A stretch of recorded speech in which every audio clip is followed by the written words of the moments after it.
40 days 40 masters vision 3కి మరొకసారి అందరికీ స్వాగతం సుస్వాగతం.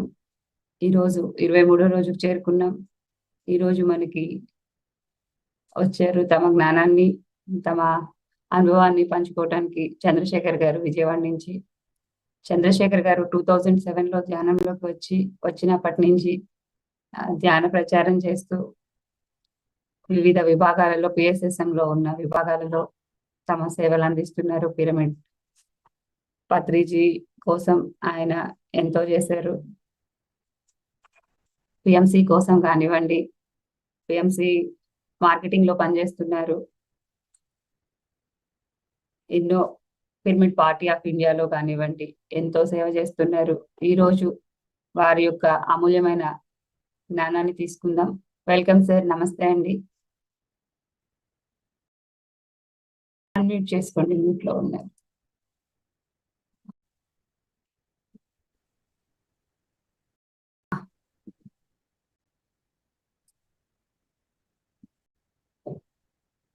Welcome sir.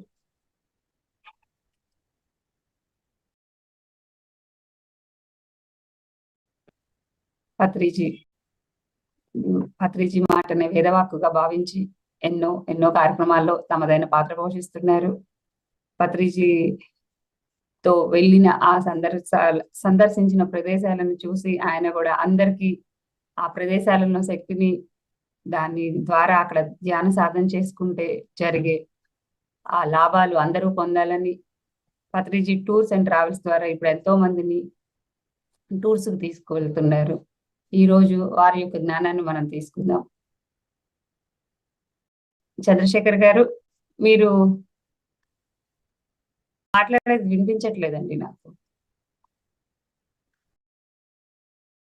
సుజాత మేడం, మీకు వినిపిస్తుందా? ఆహా, ఇయర్ ఫోన్స్ తీసేసి మాట్లాడండి మీరు. చూడండి, వాయిస్ ఇప్పుడు వినిపిస్తుందండి. ఓకే. అయితే సార్ నమస్తే. నమస్తే. ముఖ్యంగా మా డాడీ లైన్ లో ఉన్నారు, జూమ్ లో ఉన్నారు. డాడీని చూస్తే చాలా ఆనందంగా ఉంటది. ఎందుకంటే ఒక ప్యూర్ ప్రతి ఒక్కరు కోరుకునేది లవ్ కోరుకుంటారు, ప్రేమను కోరుకుంటారు, ఒక ఆప్యాయతను కోరుకుంటారు. ఈ రోజున అది తక్కువైపోతుంది. ఎందుకంటే యాంత్రిక జీవితంలో పడిపోయి కమర్షియల్ ఎదురైపోతుంది. అలాంటి పరిస్థితుల్లో కూడా డాడీని చూడంగానే మళ్ళీ మన స్థితికి మనం వచ్చేస్తాం. దానికి ఎగ్జాంపుల్ డాడీ అనమాట. అయితే నాకు ధ్యాన పరిచయం అయింది 2007లో. కారణం ఏంటంటే మా నాన్నగారు హెల్త్ ఇష్యూ వస్తే ఒక టీచర్ గారు చెప్పారనమాట. ఏమని, ధ్యానం చేస్తే అప్పటికి హాస్పిటల్ తీసుకెళ్లే వాళ్ళం, మందులు గట్రా వాడిస్తుండేవాళ్ళం. కాకపోతే ధ్యానం కూడా చేపిస్తే తగ్గుద్ది అని చెప్పేసి అంటే అప్పుడు దగ్గరలో ఉన్న పిరమిడ్ సెంటర్కి వెళ్ళి ధ్యానం. అప్పుడు నాకేం అవసరం లేదు, అప్పుడు నాకు ఎంత వయసు 22 సంవత్సరాల వయసు ఏమో. మా డాడీకి హెల్త్ ఇష్యూ ఉందని చెప్పేసి ఆ దగ్గరలో ఉన్న పిరమిడ్ ధ్యాన కేంద్రానికి తీసుకెళ్ళి పిరమిడ్ చూడడం కూడా ఫస్ట్ టైం అనమాట. అప్పుడు ఆ ఇంటి పైన కట్టుకున్నాడు ఆయన. మనం చదువుకునేటప్పుడు ప్రపంచంలో 7 వింతల్లో ఒక వింత ఈజిప్ట్ పిరమిడ్ అని విన్నాం. దాని మీద సినిమాలు కూడా తీశారు అప్పుడు, మమ్మీ 1, 2 అని. కాకపోతే అందులో శవాలు భద్రపరుస్తారని ఇంతవరకే తెలుసు, కానీ అందులో ఆ సినిమాలో చూపించినా కానీ మిగిలిన విషయాలు మనకి ధ్యానంకి చేసుకోవడానికి అనుకూలమైన ప్లేస్ అని మనకు తెలియదు అనమాట. అంతవరకే మనకి సమాచారం ఉంది. ఇది ధ్యానానికి వాడతారని ఫస్ట్ టైం అప్పుడు చూసినప్పుడు తెలిసిందనమాట. అట్లా మా నాన్నగారిని తీసుకొస్తుండేవాడిని ఒక నెల 2 నెలల పాటు. కాకపోతే నాకు హెల్త్ ఇష్యూస్ కానీ ఇంకా వేరే ప్రాబ్లమ్స్ ఏం లేవు కాబట్టి నాకు అంతగా నేను చేసేవాడిని కాదు. కాకపోతే ఏమైందంటే అక్కడ వెళ్ళినప్పుడు, ఆ సెంటర్ దగ్గరికి వెళ్ళినప్పుడు చిన్నపిల్లలు ఉన్నారు, హిందూస్ ఉన్నారు, ముస్లిమ్స్ ఉన్నారు, అలాగే క్రిస్టియన్ ఒక పిల్లవాడు వచ్చేవాడు. అంటే అన్ని రకాల వాళ్ళు, చిన్న వయసు నుంచి పెద్ద వయసు వరకు కూడా అందరూ వచ్చేవారు అనమాట. అది చూసి నాకు ఒక ఆలోచన వచ్చింది. మనం జనరల్ గా హిందువులు కదా, హిందువులందరూ గుళ్ళకి వెళ్తుంటాం, కానీ అక్కడ పిరమిడ్ దగ్గరికి అందరూ వస్తున్నారంటే ఇది సంథింగ్ వేరే ఉంది అని. తర్వాత ఆయన ప్రతి శుక్రవారం క్లాస్ చెప్పాడు, ఆ పిరమిడ్ ఆర్గనైజ్ చేసిన ఆయన. నాకు చిన్నప్పటి నుంచి ఒకటి ఉండేది ఏంటంటే, మనం పుట్టక ముందు ఎక్కడ ఉన్నాము, పుట్టిన తర్వాత చనిపోయిన తర్వాత ఎక్కడికి వెళ్తాం. ఎందుకంటే మన కళ్ళ ముందు ఎంతో మంది పుట్టే వాళ్ళని చూస్తాము. చనిపోయిన తర్వాత ఆ బాడీని నలుగురు మోసుకెళ్తారు, శ్మశానంలో దహనం చేయడం, వాటి వరకు కరెక్ట్. ఇంతకాలం బతికిన ఇతను ఎక్కడికి వెళ్ళాడు ఇప్పుడు మళ్ళీ అనే డౌట్ ఉండేది. తర్వాత మన దేవుళ్ళ గురించి కానీ వాటెవర్ వాళ్ళు ఎక్కడ ఉంటారని ఇట్లాంటి ప్రశ్నలన్నీ చిన్నప్పటి నుంచి ఉండేవి. దానికి సమాధానం తెలుసుకోవాలంటే మనకి పెద్దవాళ్ళని అడిగితే ఏం చెప్పేవారంటే, బ్రహ్మనే ఆయన తలరాత రాస్తాడు, విష్ణుమూర్తి మనకి స్థితి కల్పిస్తాడు, శివుడు లయకారుడు, ఇంతవరకు చెప్పేవారు తప్ప ఇంకా అంతకుమించి బియాండ్ దట్టు ఏమి చెప్పేవారు చిన్నపిల్లలు చదువుకుంటున్నప్పుడు ఇంతవరకు తెలిసేదన్నమాట. అట్లా ఉన్న పెరిగిన వాతావరణంలో ఏదైనా మనకి ఏదైనా ఒక సమస్య వస్తే ఏదైనా గుడికి వెళ్ళి మొక్కుకోవడం, హిందువులు కాబట్టి ఇట్లాంటి పనులన్నీ చేసేవాళ్ళం. కాకపోతే ఏంటంటే ఇంకా దీని గురించి తెలుసుకోవాలి లోతుగా అని చెప్పేసి ఒక ఆలోచన ఎప్పుడు బలంగా ఉండేది. దాని నిమిత్తమేమో అక్కడ క్లాస్ జరిగేటప్పుడు సేతు విజ్ఞానం మైండ్ పవర్ 1 బుక్ స్టార్ట్ అయింది అనమాట. చదువుతున్నాడు, క్లాస్ స్టార్ట్ అవుతున్నాడు.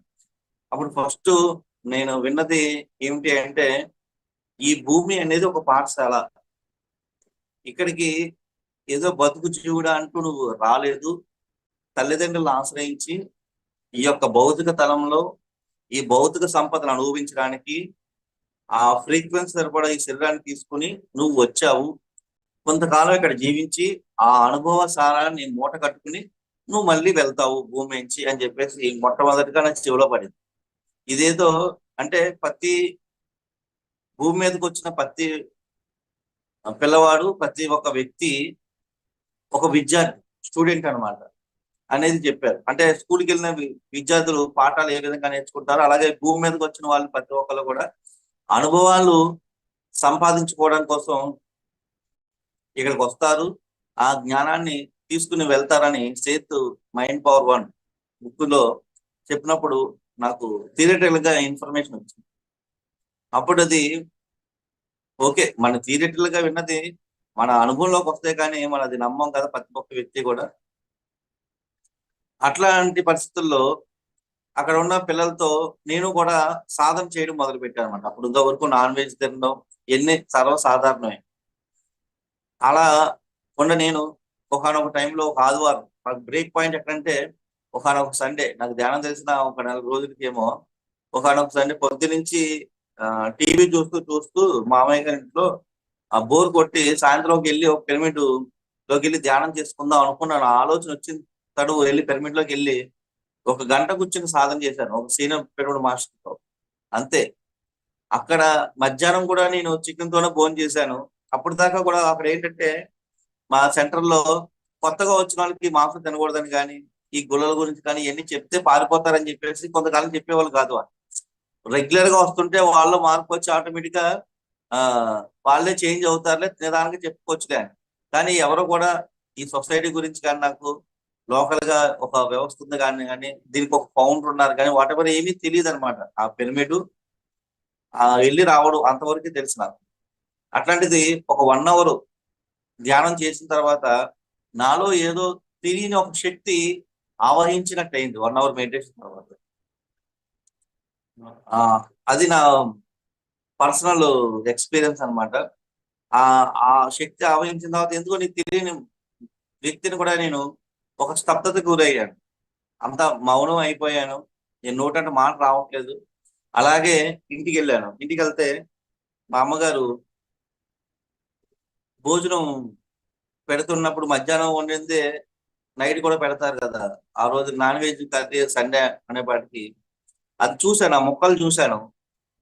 చూసరికి ఈ కోడిని తినేస్తున్నానంటే ఎంత రాక్షసం కాకపోతే తినేస్తారని ఒక క్వశ్చన్ వచ్చింది నాకు ఎవరో చెప్పలేదు. ఆ ధ్యానం చేసిన తర్వాత ఆ శక్తి ప్రవహించిన తర్వాత నాకు అనిపించింది అనమాట, ఈ యొక్క కోడిని నేను తినేస్తున్నానంటే మాంసం నేను తింటున్నా అంటే నేను మనిషిని కాదా, మనిషిగా ఉన్నప్పుడు ఇది తినకూడదు అని నాలోనే క్వశ్చన్ వచ్చి అది పక్కన పెట్టామ్మా అని చెప్పేసి అప్పుడు ఆ రసం వేసుకుని నన్ను అప్పుడు వదిలేసిన నాన్ వెజ్ గుడ్డుతో సహా ఈ రోజు కూడా అది జీవితంలో ఇంకా లేదు. ఆ తర్వాత తెలిసింది ఈ మనం ధ్యానం చేసే వాళ్ళు మాంసం తినకూడదని, ఇవన్నీ వాటెవర్ పత్రి గారు ఉన్నారని, ఫౌండర్ ఆయన శాకాహారం గురించి ప్రచారం చేస్తారని వాటెవర్ ఇవన్నీ తెలిసి అంటే స్వతహాగా నా లోపల నుంచి ఆ హింస అనేది పోయింది. ఎప్పుడైతే అలా పోయిందో అప్పటి నుంచి సాధన అనేది ఆ తెలిసింది కదా, ఇంకా గట్టిగా చేయడం మొదలు పెట్టాం. ప్రతిరోజు కూడా 1 అవర్ 2 అవర్స్ అలా సాధన చేసుకోవడం, ప్రతిరోజు పిరమిడ్ దగ్గర రావడం, సాధన చేసుకోవడం. ఒక 40 డేస్ అలా పెట్టేవారు ఆ పిరమిడ్ దగ్గర. తర్వాత బుక్స్ గురించి సజ్జన సాంగత్యం జరగడం, అట్లా జరగడం వల్ల ఎక్కువ మంది ఉండేవాళ్ళు యూత్ కూడా, అందరూ కలిసి మాట్లాడుకోవడం, ఆ బుక్స్ గురించి డిస్కస్ చేయడం. అప్పుడంతా జరిగింది అప్పుడు కూడా మా భాగ్యంగా చెప్పాలి. ఎందుకంటే ఇప్పుడు అంతలాగా టైం కానీ అంత ఇది జరగట్లేదు. అప్పట్లో అలా జరిగాయి సజ్జన సాంగత్యాలు కానీ, ఎవరైనా పిరమిడ్ ఒక మాస్టర్ సీనియర్ మాస్టర్ వస్తే ఆయనతో కలిసి ఆ నైట్ అంతా కూర్చుని మాట్లాడుకోవడం, మాకున్న డౌట్స్ అన్ని క్లియర్ చేసుకోవడం, ఇట్లాంటివన్నీ ఉండేవి అన్నమాట. అయితే అలాంటి పరిస్థితుల్లో లోకల్ గా మా పనులు మేము చేసుకుంటూ 2012 దాకా మా పనులు మేము చేసుకుంటూ జక్కా రాఘవరావు గారని కృష్ణా జిల్లా అధ్యక్షులు వారు, అక్కడ జరిగిన విజయవాడలో ఉండేవాళ్ళం కాబట్టి మేము లోకల్ గా జరిగే ప్రోగ్రామ్స్ లో మీ యూత్ ఎక్కువగా ఉండేవాళ్ళం. ఒక 100 మంది పిల్లల దాకా ఉండేవాళ్ళం. మాకు ఏదైనా పనులు మాకు చెప్పినప్పుడు ఆ పనులన్నీ యాక్టివేట్ పనులు చేయడం, ఆ వర్క్ లో పార్టిసిపేట్ చేయడం, మా పని మేము చేసుకుంటా ఉండడం. తర్వాత ఈ ధ్యాన ప్రచారం దగ్గరికి వచ్చేప్పటికి నా వంతుగా కుదిరిన సమయంలో అందరూ వెళ్ళేవాళ్ళు. అప్పటి వరకు అలా నడిచేది. కానీ ఆ, ఎప్పుడైతే 2012 దాటిన తర్వాత 2013, 2014, 15 కూడా మన మూవ్మెంట్ మీద ఎప్పుడైతే ఒక మీడియాలో ఇది వచ్చిందో కొద్దిగా స్లో అయినప్పుడు నేను కూడా వేరే జాబ్ లోకి వెళ్ళాను. కానీ నాకు ఒక సాటిస్ఫాక్షన్ ఉండేది కాదనమాట. ఫుల్ టైమ్ గా సొసైటీలోనే వర్క్ చేస్తూ ఉండాలి అని ఒక బలమైన కోరిక సంకల్పం ఉండేది. కానీ పరిస్థితులు చూస్తే మనం ఈ వర్క్ జాబ్ చేయకపోతే ఇంటి మెయింటెనెన్స్ కానీ మన మన యొక్క అవసరాలు కానీ ఎలా తీరుతాయి అని ఒక ఆలోచన ఉండేది మళ్ళీ. దాంతో ఒక 3 సంవత్సరాలు ఇన్నర్ లో అనిపించినా కూడా ఎదురీదా. కానీ నాకు అది సాటిస్ఫాక్షన్ గా ఉండేది కదా. మన యొక్క సమయాన్ని అనవసరంగా వృధా చేస్తున్నాం.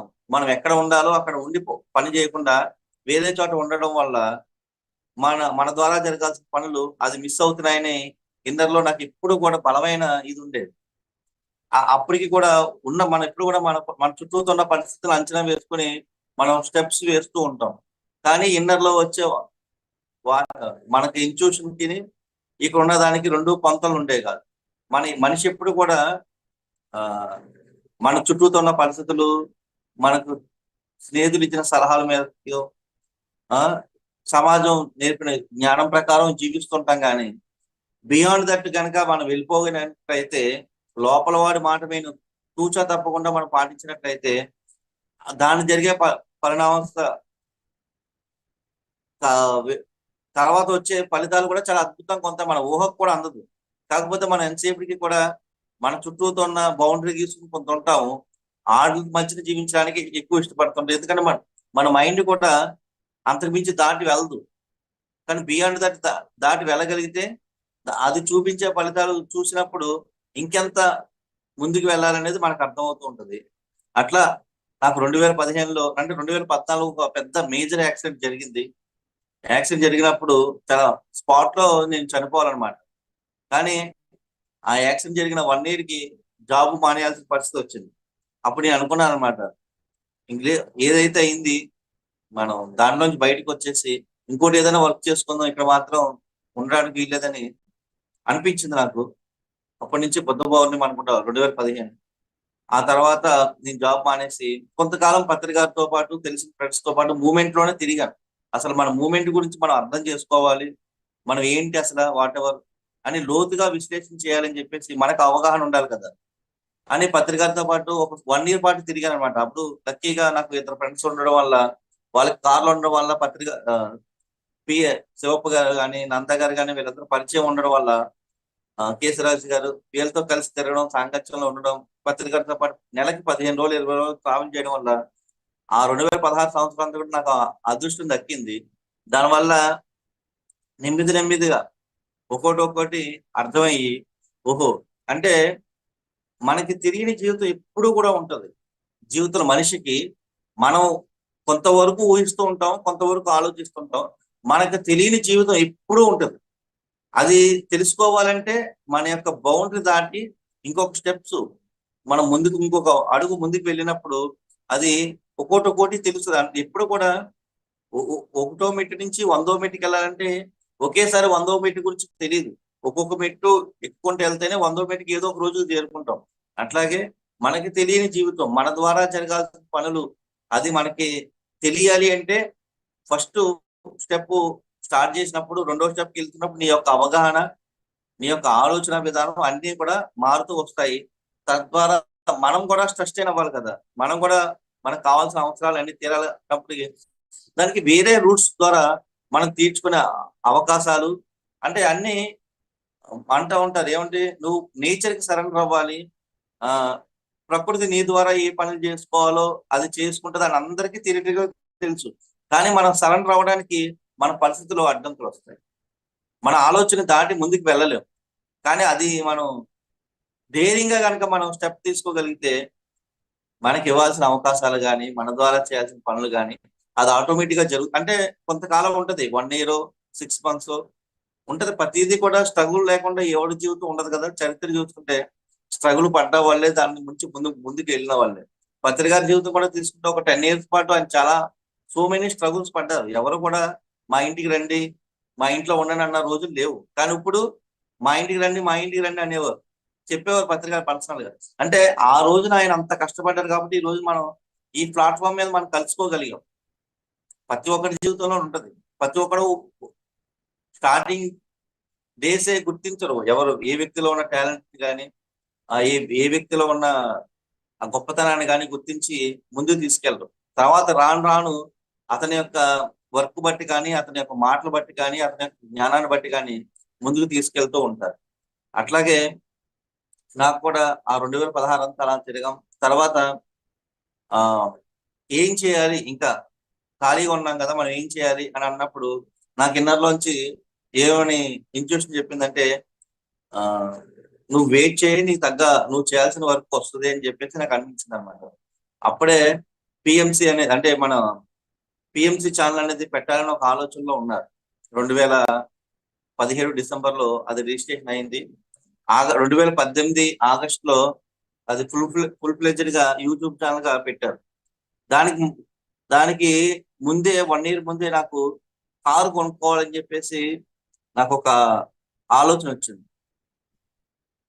కారు కొనుక్కోవాలన్న ఆలోచన వచ్చినప్పుడు కారు కొనడం ఈజీయే, కానీ దాని మెయింటెనెన్స్ అనేది ఒక ఫ్యామిలీని పోషించినంత ఖర్చు ఉంటుంది కారులో ఇది చేయడం అంటే.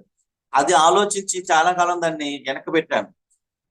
అంటే కారు కొనడం ఏదో అప్పో చేసి కొంటాం ఫైనాన్స్ తీసుకుని, కానీ దాన్ని మెయింటైన్ చేయడం ఎలాగా అనే ఆలోచన మళ్ళీ స్టార్ట్ అయింది.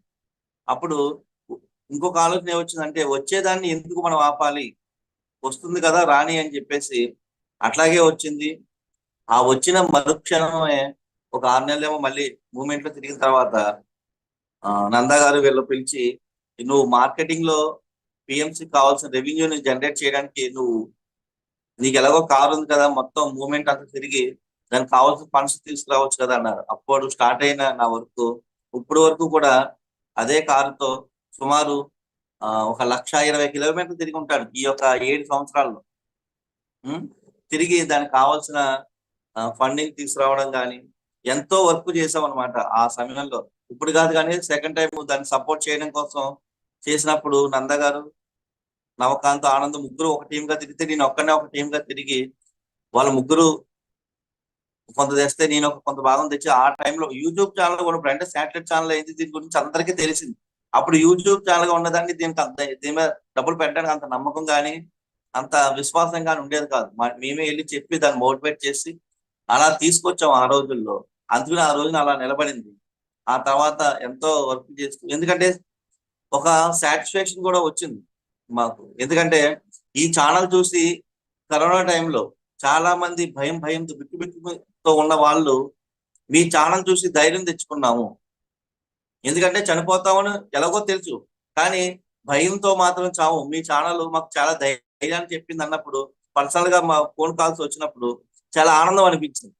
అంటే మనం చేసిన వర్క్ కి అక్కడ ఒక ఫలితం మీడియా రూపంలో ప్రజల్ని ఉత్తేజపరచడానికి మనకి ఎంతో ఉపయోగపడుతుందని చెప్పేసి, దానికి మనం ఉపయోగపడ్డామని చాలా ఆనందంగా అనిపించేది అనమాట. అంటే ఏంటంటే ఇక్కడ సరళనెస్ అంటే, నువ్వు ఎక్కడ ఉండి పని చేయాలి అనుకుని ఎప్పుడైతే అనుకున్నానో అది అక్కడ ఉండి పని చేయడం వల్ల మనకు రావాల్సిన ఫలితాలు, దానివల్ల పర్సనల్ గా కూడా ఏం జరిగిందంటే ఎంతో మంది మాస్టర్స్ తో కలవడం, ఆ జిల్లా ప్రెసిడెంట్ తో కలవడం, ఎంతో మంది సీనియర్ మాస్టర్స్ తో కలవడం వల్ల ఒక్కొక్కరి జీవితంలో ఒక్కొక్క కొన్ని కొన్ని ప్లస్ పాయింట్స్ ఉంటాయి, మైనస్ పాయింట్స్ ఉంటాయి. అవన్నీ మనం తెలియడం వల్ల నీ యొక్క చైతన్యం కానీ, నీ యొక్క కాన్షియస్నెస్ కానీ హై పీచ్ లో వెళ్తూ ఉంటది. ఎందుకంటే మనం అనుకుంటాం మనకే ఇన్ని సుఖాలు ఉన్నాయి, మనకే ఇన్ని కష్టాలు ఉన్నాయని. కానీ ఒక్కొక్కటి జీవితం వినడం వల్ల మన యొక్క ఆలోచన మన ఆలోచన మారిపోతుంది. అంటే ప్రతి ఒక్క మనిషిలో కూడా ఎన్నో స్ట్రగుల్స్ పడుతున్నారని, ఎంతో ఆనందంతో జీవించడానికి గల కారణాలు ఏంటో మనం తెలుసుకోవడం వల్ల నీ జీవితం అనేది చాలా చిన్నది అయిపోతుంది. అంటే 100 మంది యొక్క ఎక్స్పీరియన్స్ విన్నప్పుడు నీ జీవితం ఏమవుద్ది? చాలా చిన్నది అయిపోద్ది. లేదంటే ఏమవుద్ది? నా చుట్టూతోనే ఇంతమంది ఉన్నారేమో, నా చుట్టూతో ఇన్ని కష్టాలు ఉన్నాయో అనే ఒక ఆలోచనలో ఉండిపోతావు. ఈ యొక్క పరిచయాల వల్ల ఈ యొక్క ఆలోచన ఎంటైర్ కూడా మారడానికి అవకాశం ఉంటుంది. అందుకనే పత్రిక గారు ఏం చెప్పేవారంటే, అందరి యొక్క అనుభవాలు వినండి అని. అందరి యొక్క అనుభవాలు వినండి.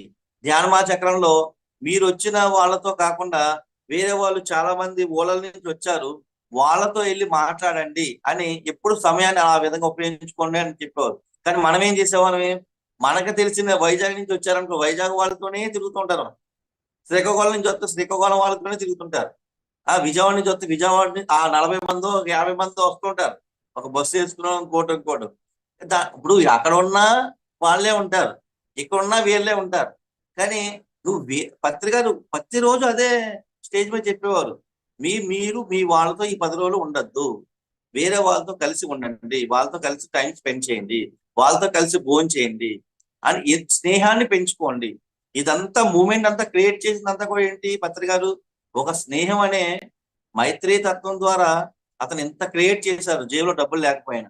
ఈ మూమెంట్ అంతమంది పెంచి పోషించారు.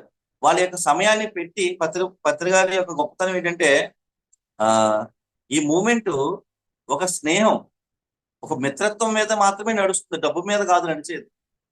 ఈ రోజున పత్రిక డబ్బు లేకుండా ఆయన పెట్టినప్పుడు, ఆ బివి రెడ్డి గారు ఒక పిరమిడ్ కట్టిన తర్వాత ఆయన అక్కడి నుంచి స్టార్ట్ అయిన మన మూవ్మెంట్ ఈ రోజున ఎక్కడికి వెళ్ళినా సరే, ఇప్పుడు పత్రిక లేకపోయినా సరే మాలాంటి వాళ్ళు ఎక్కడికి వైజాగ్ వెళ్ళినా, విజయవాడ వచ్చినా, శ్రీకాకుళం వచ్చినా ఒకళ్ళు ఆతిథ్యం ఇస్తున్నారంటే అది పత్రిక ఏర్పాటు చేసిన ప్లాట్ఫామ్ అది. లేదంటే డబ్బుతో అవుతుందా? అవదు కదా. మనం అందరం తెలుసుకోవాల్సింది అదే. మిత్రత్వం మనం ఎంతగా పెంచుకుంటూ పోతుంటామో మన బాధలు కూడా, మన సుఖాలు కూడా, సుఖాలు పదింతలు అవుతుంటాయి, కష్టాలు ఆనందాలు పోతూ చిన్నది అవుతూ ఉంటాయి.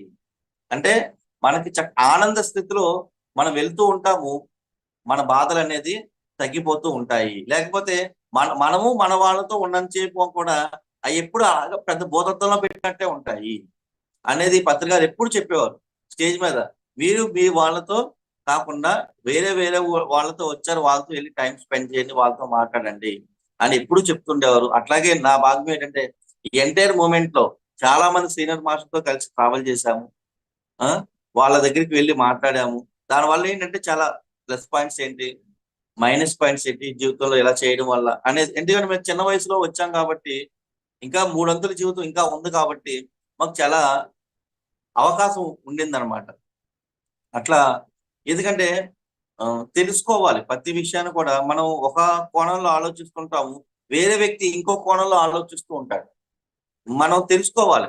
అది మంది ది బెస్ట్ గా ఉంటే మంది పాటించవచ్చు, పక్కన వాళ్ళది ఇంకా ది బెస్ట్ గా ఉందనుకోండి, దాన్ని ఇంప్లిమెంట్ చేయడం వల్ల మనకి ఉపయోగం ఉంటుంది, 10 మందికి ఉపయోగం ఉంటుంది. కానీ ఎప్పుడు కూడా మనకి నచ్చింది అని ఎప్పుడు ఒక పాయింట్ వండుకోకూడదు. పత్రిక కూడా చాలా గొప్ప విషయం ఏంటంటే, ఒక మూవ్మెంట్ కి ఫౌండర్ అయి ఉండి కూడా ఏదైనా ఒక పని చేయాలన్నప్పుడు పక్కనున్న మాలాంటి ఎవరున్నా సరే, ఒక వ్యక్తి ఒక విషయం ప్రపోజ్ చేశారనుకోండి, ఇది ఎలా ఉంటదని 10 మంది అడిగేవాడు ఆయన. అడిగిన తర్వాతే యాక్షన్ లోకి పెట్టేవారు. అంతేగాని ఇది ఓకే అని చెప్పేసి ఎప్పుడు కూడా గుడ్డిగా ఆయన ఓకే చేసేవారు కాదు. దాన్ని విశ్లేషణ చేసేవారు. అంటే ఒకానొక ఎక్స్పర్ట్ ఎలా ఉంటారంటే జీవితంలో మన పర్సనల్ విషయం అయినా సరే, మూమెంట్ విషయం అయినా కానీ, వాట్ ఎవర్ ఇంకొక విషయం అయినా సరే, ఎప్పుడు కూడా ఎక్స్పర్ట్స్ తో ఆ మాట్లాడి నిర్ణయం తీసుకుని మాత్రమే ముందుకెళ్ళాలి తప్ప నీకు వచ్చింది అనుకుని ఆ విధంగా ఎప్పుడు ముందుకు వెళ్ళకూడదని మనకి తెలియజేసేవారు పత్రిక. అట్లాంటి గురువు దొరకడం వల్ల మన జీవితంలో అదే అనిపించింది. ఎక్కడో ఆయన బోధనలో పుట్టిన ఆయన కర్నూలు వచ్చి సొసైటీ పెట్టి మనం మనం ఎక్కడెక్కడో పుట్టాం, వేరే వేరే ప్రాంతాల్లో పుట్టాం. కానీ ఈ ఒక గూటి పక్షులు ఆ అంటే పెద్ద పక్షి మన పక్షులన్నీ కలిపి ఒక గూటి మీద చేర్చడానికి కారణం ఏంటంటే మనకి ఇన్నర్ గా ఆత్మపరంగా జీవుడు పరంగా లింక్ అయి ఉంటది. అందుకనే ఆ సమయానికి కలవాల్సిన సమయానికి అంతా కూడా కలిసాము. చక్కగా ఒక ప్లాట్ఫామ్ కింద ఏర్పడింది. మనందరి లక్ష్యం కూడా ఏంటంటే ఈ రోజు భూమి మీద తన యొక్క శక్తిని తను తగ్గించుకుంటూ పోతుంది ఫ్రీక్వెన్సీ. ఎందుకంటే ఈ భూమి మీద చేసే మానవుడి యొక్క పనులు ఏదైతే ప్రకృతి మీద ఆధారపడుతున్నాడో దానికే కూర్చున్న కొమ్మని నరుకుంటున్నాడు.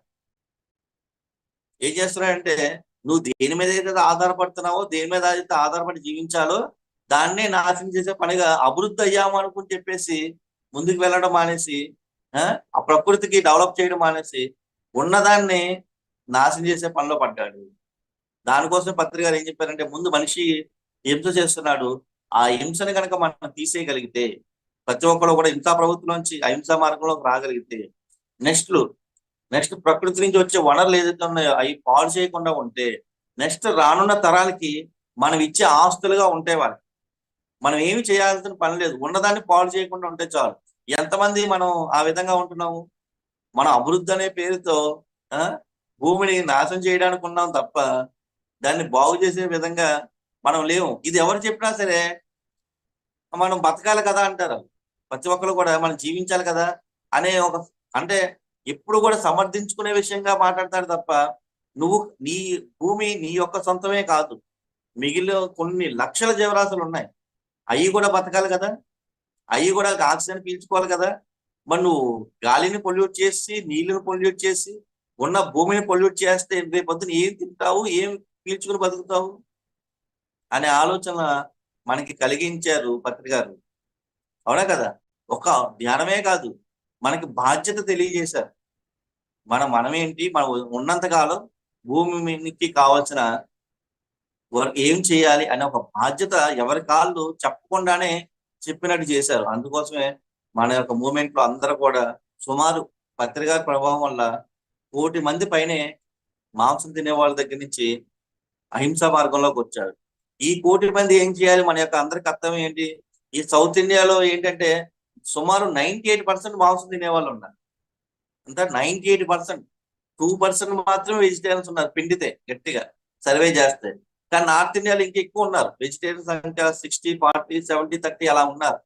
ఈ దౌర్భాగ్యం ఏంటంటే ఈ సౌత్ ఇండియాలోనే 98% నాన్ వెజ్ తినే వాళ్ళు ఉన్నారు. మన యొక్క ధ్యాస, మన యొక్క ఆలోచన ఎలా ఉండాలంటే ఆ నాన్ వెజ్ తినే వాళ్ళ పర్సంటేజ్ తగ్గించి వెజిటేరియన్ యొక్క సంఖ్య మన యొక్క కుటుంబాన్ని కనుక మనం పెంచుకోగలిగినట్లయితే ప్రకృతి నుంచి వచ్చే విపత్తుల నుంచి మానవాళికి ఎంతైనా మేలు చేసిన వాళ్ళు అవుతాము. లేకపోతే ఏమవుతుందంటే హింసా ప్రవృత్తి ఎప్పుడైతే పెరుగుతుందో ఏదో ఒక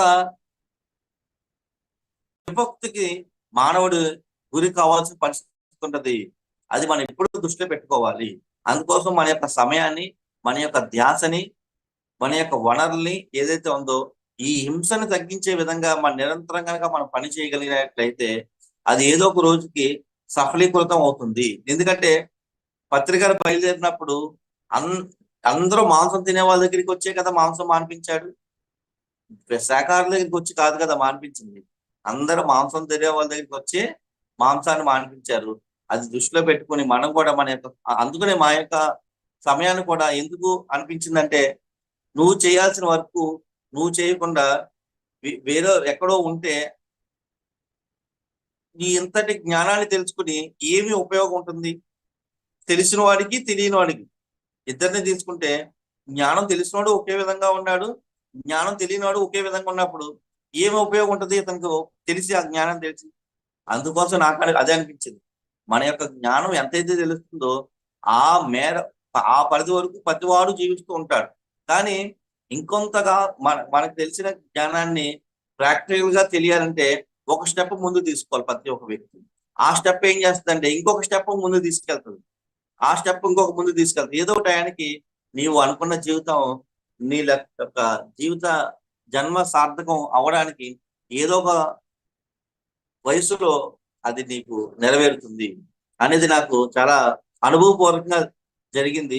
అందుకనే 10th క్లాస్ చదివిన నేను, అంతకుమించి ఎక్కువ చదవలేదు నేను, కానీ ఒక అవగాహన వల్ల చాలా షార్ప్ గా మైండ్ తయారవడానికి కారణం ఏంటంటే అందరితో తిరిగి, అందరితో యొక్క ఆలోచనలు, అందరితో స్నేహం చేయడం వల్ల నాకు ఎన్నో విషయాలు, జీవితం అంటే ఇది కాదు ఇంకోటి ఉంది అనేది నాకు అర్థమైంది. ఇంకోటి ఏంటంటే పత్రికా దగ్గర నేర్చుకున్నది, నేను మన యొక్క జీవితం దేని మీద ఆధారపడి ఉందంటే ఫస్ట్ మన యొక్క నమ్మక వ్యవస్థ మీద ఆధారపడి ఉంది.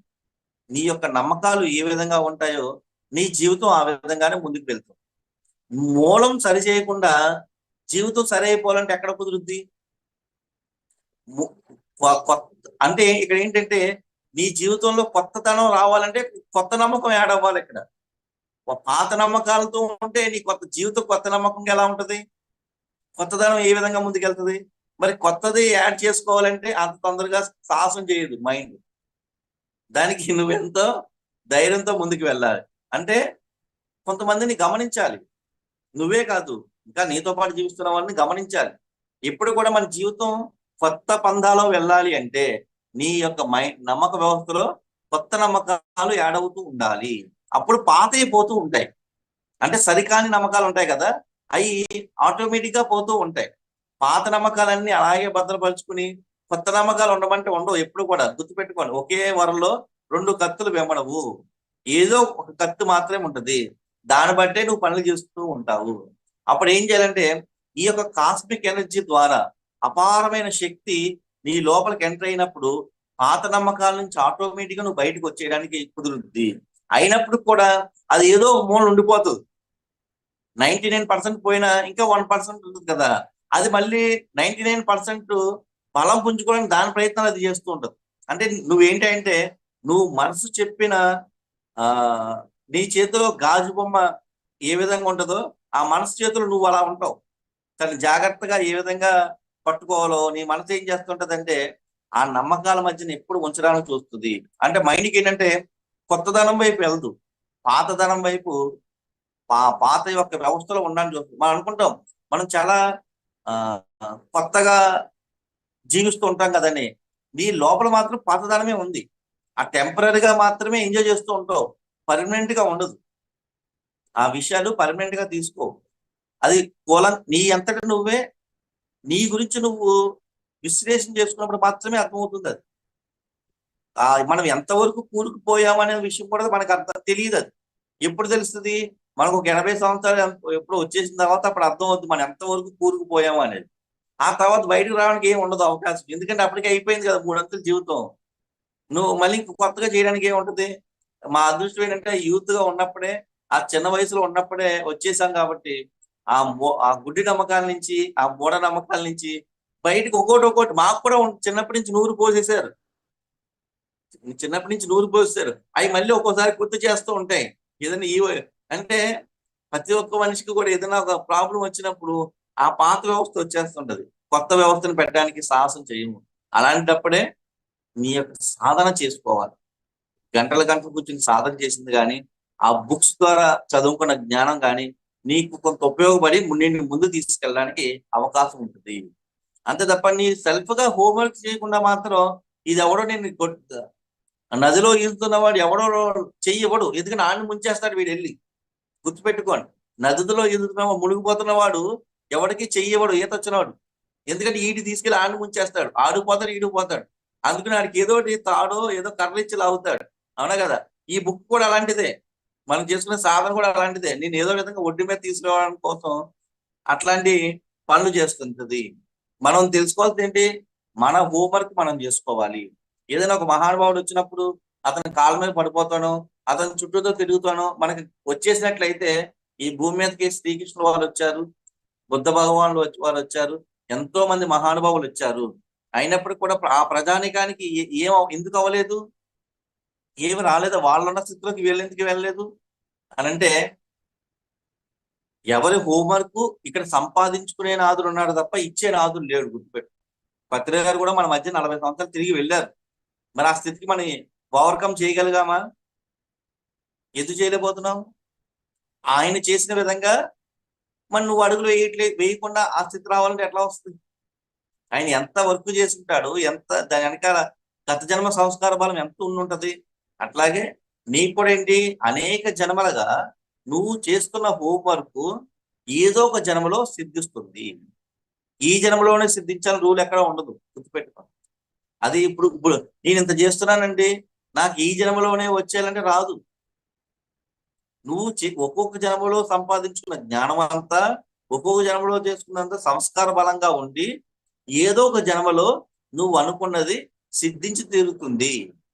అది ఎప్పుడు కూడా ఒకేసారి అవ్వదు. ఎందుకంటే ఒక పిల్లవాడిగా తీసుకోండి, ఒక పిల్లవాడిగా ఉన్న ఆలోచనలు యవన వయసులో వచ్చినప్పటికీ, ప్రౌఢ దశలో వచ్చినప్పుడు, వృద్ధాప్యంలో వచ్చేప్పటికీ ఒక 100 సంవత్సరాలు ఉంటుంది. ఒకే సంవత్సరం అయిపోతుందా ఏదైనా సరే? అవ్వదు కదా.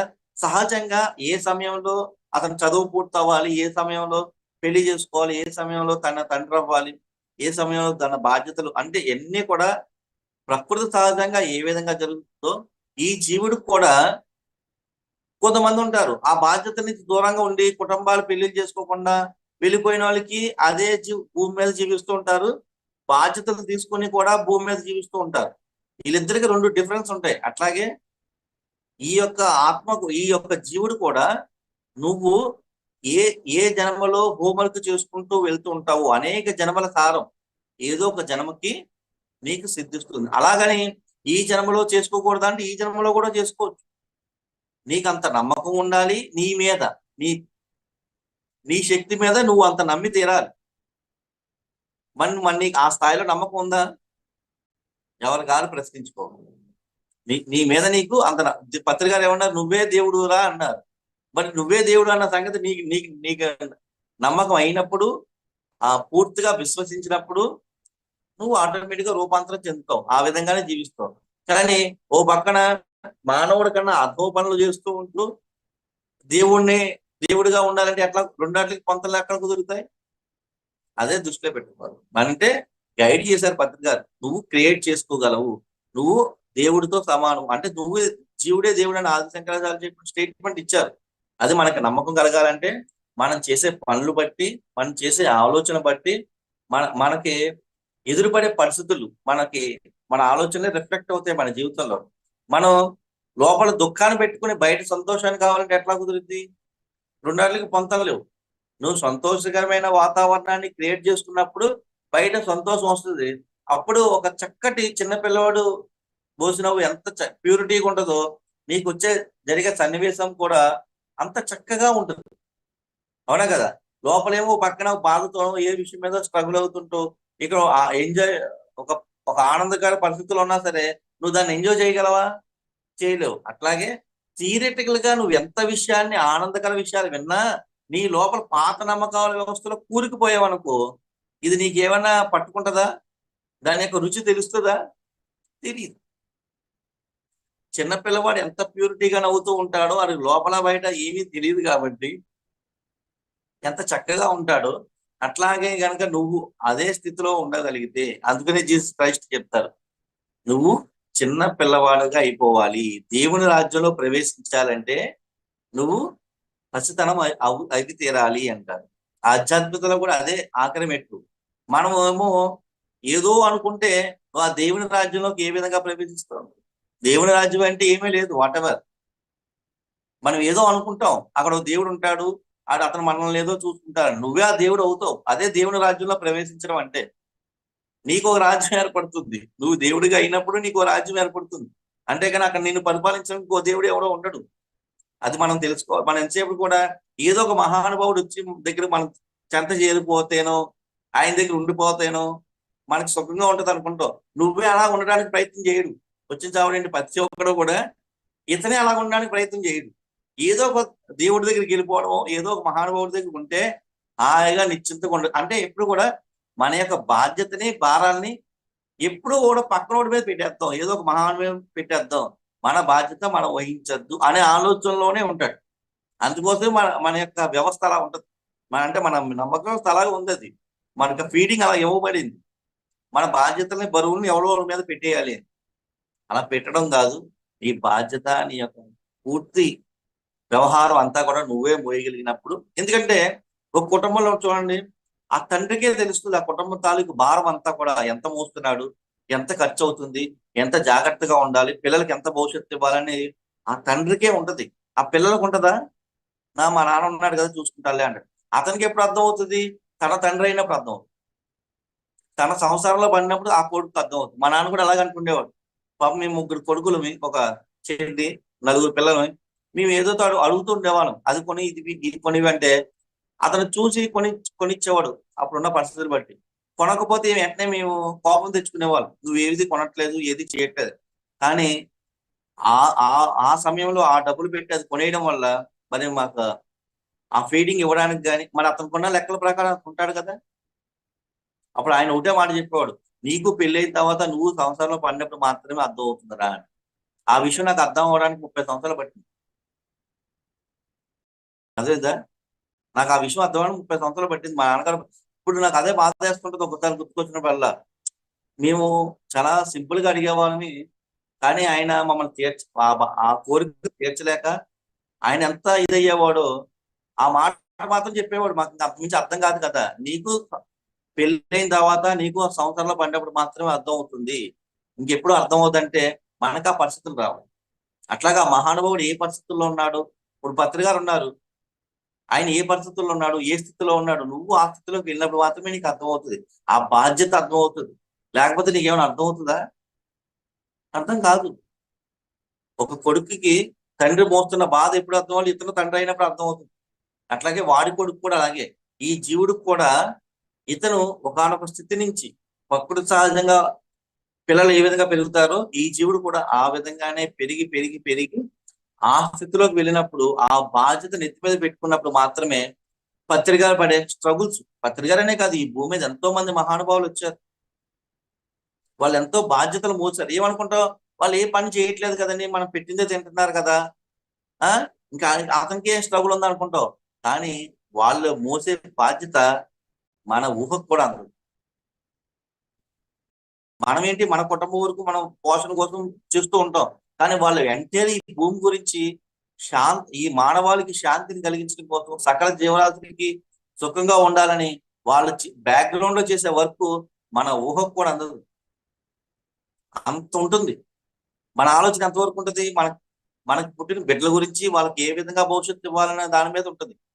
ఇకపోతే పక్కనోడికి ఏదో మంచి చేయాలి కదా, మనకు కనిపించే ఒక 10 మంది మీద ఉంటుంది. కానీ అలాంటి మహానుభావులకి ఎంటైర్ ఈ భూమండలం మీదే ఉంటుంది బాధ్యత. మరి ఎంత ఉంటుంది చూడండి వాళ్ళకి. వాళ్ళ యొక్క సమయాన్ని పత్రికలు ఏ విధంగా పరుగులెట్టించేవాడు, ధ్యాన ప్రచారం. ఎందుకంటే 2012 వరకు ఎందుకు పరుగులెట్టించాడంటే ఈ భూమిని కాపాడడం కోసం, ఈ భూమిని కాపాడడం కోసం ఆయన ఫస్ట్ టైం చెప్పాడు 2010లో అమరావతి ధ్యానమాన చక్రంలో. ఇంకా 2 సంవత్సరాలు ఉందరా, ఇంకొక 2 సంవత్సరాలు మనం వర్క్ చేయగలిగినట్లయితే ఈ భూమిని కాపాడేసాము. ఎప్పుడు చెప్పలేదు స్టేట్మెంట్, 2010లో అమరావతి ధ్యానమాన చక్రంలో చెప్పాడు. చాలా ఆశ్చర్యం వేసింది. అంటే భూమిని కాపాడడం ఏంటని, అంటే అప్పుడే వచ్చాం కదా ధ్యానంలోకి, ఒక 3 సంవత్సరాలు అయింది, మాకు అర్థం కాలేదు. మనం భూమిని కాపాడాము అన్నారు. చూసారా ఆయన ఎంత బాధ్యత తీసుకున్నారు. మనం మన ఇంటిని కాపాడుకుంటున్నావా, మన వీధిలో వాళ్ళని కాపాడుకుంటున్నావా, అసలు మన ఊహకు అందదు. తెలుసుకోవాలంటే ఈ మధ్యన చాలా బుక్స్ వస్తున్నాయి, ఇంగ్లీష్ లో ఉన్న బుక్స్ తెలుగులో ట్రాన్స్లేట్, అవన్నీ చదివినప్పుడు సన్ని సాటిలని మహా అవతరణ, ఈ భూమి మీద జరిగే మార్పులు ఏ విధంగా రాబోతున్నాయి అనేది ఆ బుక్ లో వెంటనే మొత్తం వివరంగా ఇచ్చేశారు. ఈ రాజకీయాల్లో ఎలాంటి మార్పులు వస్తాయి, ఈ రవాణా వ్యవస్థ ఏ విధంగా ఉంటుంది, ఏ వ్యక్తి అయినా సరే ఒక చోట నుంచి ఇంకో చోటకి అరగంటలో వెళ్ళిపోగలడు, అట్లాంటి వ్యవస్థ రాబోతుందంట. అది ఎంత దూరమైనా ఉండని ఒక ½ అన్ అవర్ లో అతను రీచ్ అయ్యే వ్యవస్థ అతను మొత్తం క్లియర్ గా రాశాడు. ఈ డిజిటల్ ఈ డిజిటల్ గా మనం పే చేస్తున్నాం కదా, రా క్యాష్ అంతా కూడా ఆ, రా క్యాష్ ఉండదు, అంతా కూడా డిజిటల్ గా వ్యవహారం చేస్తారని ఇప్పుడు ఆల్మోస్ట్ చేస్తున్నాం కదా. మన ఫోన్ పేలు గూగుల్ పేలు వాడుతున్నాం కదా. అంటే అతను చెప్పింది ఏ సంవత్సరంలో ఏం జరుగుతుందని ఆ బుక్ లో క్లియర్ గా ఉంది. ఆ విధంగానే అది జరుగుతుంది. అంటే ఇంత వర్క్ జరగడానికి అంటే రాతి యుగం నుంచి మనం ఒకప్పుడు చదువుకున్నాం రాతి యుగం అని. అంటే అగ్గిపెట్టి కూడా లేదు ఆ టైంలో. రాయి రాయి రాపిడి చేసి ఆ నిప్పు అందించుకునే స్థితిలోంచి ఈ రోజున లైటర్లు వాడగలుగుతున్నాం. అంటే ఈ యొక్క జ్ఞానం మానవ మేధస్సు పెరిగిందంటే బ్యాక్గ్రౌండ్ లో ఎంత వర్క్ జరిగింది. అది ఆషామాషి వ్యవహారం కాదు, మన ఊహకు అందదు. అట్లా జరిగింది కాబట్టి ఈరోజు ఫ్లైట్ లో ఎక్కగలుగుతున్నాం. నువ్వు ఉన్న ఒక స్థితి నుంచి యాంత్రిక మోటార్ మీద ఆధారపడి నీకు కావాల్సిన ఐటమ్స్ అన్ని సమకూర్చుకోగలుగుతున్నావు.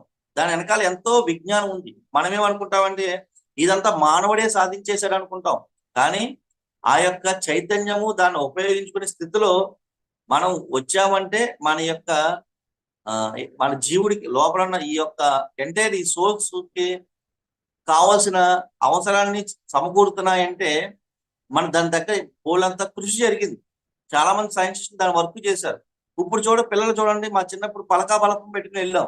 కానీ ఇప్పుడున్న పిల్లలు ల్యాప్టాప్ తో డైరెక్ట్ వాళ్ళ పిల్లలు స్కూల్కి వెళ్తున్నారు. అసలు మన చిన్నప్పుడు గడిపిన అవసరాలు ఇప్పుడు ఉన్న పిల్లలకి టోటల్ గా డిఫరెంట్. అంటే అంతటి విజ్ఞానం, అంతటి యొక్క పరిస్థితులు ఈ భూమి మీద ఏర్పడ్డాయి. అంటే దాని వెనకాల ఇప్పుడు వచ్చినాయి కాదు. గతంలో ఎంతో హోంవర్క్ జరిగితే ఇప్పుడు వచ్చినాయి. మన పిల్లలు వాళ్ళ పిల్లలు అనుభవిస్తున్నారు. అట్లాగే ఈ ఒకానొక జీవుడు ఒకానొక స్థితికి వెళ్ళాలి అంటే మనం కూడా సెల్ఫ్ గా హోంవర్క్ చేసుకోవాలి. మనం ఏంటి, మనం ఏ విధంగా ఆలోచిస్తున్నాము, మన యొక్క సమయాన్ని ఏ విధంగా పెడుతున్నాము అనే దాని మీద ఆధారపడి మాత్రమే ఆ యొక్క రిటర్న్స్ వస్తాయి. అంతే తప్ప నువ్వు ఒక పని చేస్తూ ఇంకొక పనిని ఆశించడం ఎంతవరకు కరెక్ట్? అంటే మామిడి పండు వేసి చెరుకు రమ్మంటేనో లేదంటే ఇంకొక సపోటా ఫలాన్ని అడిగితే ఎలా ఉంటది? దేని తాలూకు విత్తనం నువ్వు భూమిలో నాటుతావో దాని తాలూకు వృక్షం ద్వారా దాని తాలూకు ఫలం వస్తుంది. అట్లాగే నువ్వు చేసే ఎఫెక్ట్ వల్ల నువ్వు చేసే ఆ పని వల్ల నీకు ఆ రిటర్న్స్ సిద్ధిస్తుంటాయి. ఇప్పుడు ప్రతి ఒక్కరు కూడా నేను మాట్లాడిందే జరిగిపోవాలి అనుకుంటారు. ఈ భూమి మీద ఎవరు మాట్లాడినా లెక్కలోకి వస్తుందంటే ఒక ఫ్రీక్వెన్సీ రేట్ ఉంటుంది ఈ భూమి మీద. బుద్ధుడి యొక్క ఫ్రీక్వెన్సీ రేటు 0 to 1000 వరకు తీసుకుంటే బుద్ధుడి యొక్క ఫ్రీక్వెన్సీ రేట్ 1000 అని నిర్ధారణ చేశారు. ఆ ఫ్రీక్వెన్సీ రేట్ లో ఈ భూమి మీద ఉన్న సకల సంపద ఆయన దాసోహం అవుతాయి. ఆయన కిందనే ఉంటాయి, ఇంకా అంతమించి పైన ఉండవు. ఈ భూమి మీద ఎవరి మాటనా చెల్లుబాటు అవ్వాలంటే మినిమం ఫ్రీక్వెన్సీ రేట్ 500 అబోవ్ ఉండాలి. ఆడి యొక్క ఫ్రీక్వెన్సీ రేటు 250, 200 నుంచి ఆధ్యాత్మికంలోకి ఎంటర్ అవ్వాలనుకుంటాడు వాడు. 200 నుంచి 300 మధ్యన ఉండే వాళ్ళ మధ్య మాత్రమే ఈ యొక్క ధ్యానం చేయడం కానీ వాటెవర్ ఏదైనా సరే భక్తి భావంలో ఉండడం కానీ ఏదైనా సరే ఒక ఆధ్యాత్మికంలోకి ఎంటర్ అవ్వాలంటే చేతి చెప్తాడు. ఇదంతా ఏంటి? ఆడి ఫ్రీక్వెన్సీ రేటు కనీసం 200 నుంచి 300 మధ్యన ఉండాలి. ఈ 300 మధ్య నుంచి ఈ సాధన చేసేవాడు ఎంటర్ అయ్యాడంటే అది ఒక 500కు పెంచుకోవాలి. 550 పైబడి పెంచుకుంటే వాడి మాట చెల్లుబాటు అవుతుంది. మిగిలిన వాడి మాటలు ఎలా ఉంటాయంటే మన మధ్యన చూడండి మధ్యస్థితితో కోల్పోయి పిచ్చిగా ఉంటారు కదా, వాళ్ళ మాటలు మనం లెక్క చేస్తామా? వాళ్ళు ఏ తప్పు చేసినా కూడా చట్టం శిక్షించదు. అసలు మనం వాళ్ళ మాటలు పట్టించుకో. అట్లాగే ఈ లో ఫ్రీక్వెన్సీ వాళ్ళ యొక్క విషయాలు కానీ మాటలు కానీ మొత్తం ఎంటైర్ పనికిరావు. నీ మాట చెల్లుబాటు అంటే మనం ఏదైనా అవ్వాలి, మంచి దృక్పథంతో ముందుకు వెళ్ళాలంటే వాడి యొక్క ఫ్రీక్వెన్సీ రేటు 550 దాటి ఉండాలండి. అది సేతు చెప్తాడు. అంటే ఆ విజ్ఞానం మనం తెలుసుకోవాలి. నువ్వు సాధన చేసినప్పుడు నీ యొక్క ఆలోచన విధానం మారినప్పుడు మాత్రమే ఆ ఫ్రీక్వెన్సీ రేట్ ఎప్పుడైతే ఒకసారి టచ్ చేసావో అక్కడి నుంచి అలా పైకి 750 అంటే ఒక అవధూత స్థితి.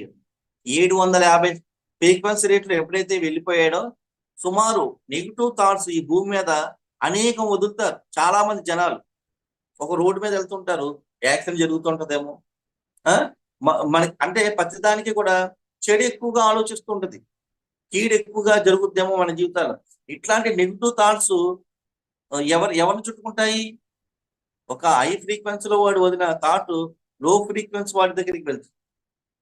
ఆ యొక్క కౌంట్ దాని యొక్క పరిస్థితులే ఈ భూమి మీద జరిగే అంతా కూడా. రోడ్ల మీద జరిగే, ఇప్పుడు ఒక రోడ్డు తీసుకుంటే ఎగ్జాంపుల్, ఒక టర్నింగ్ ఉంటది, ఇక్కడ ఎప్పుడు కూడా యాక్సిడెంట్ జరుగుతాయి అంటాడు, ప్రతి ఒక్క నోట్లోంచి అదే వస్తుంది.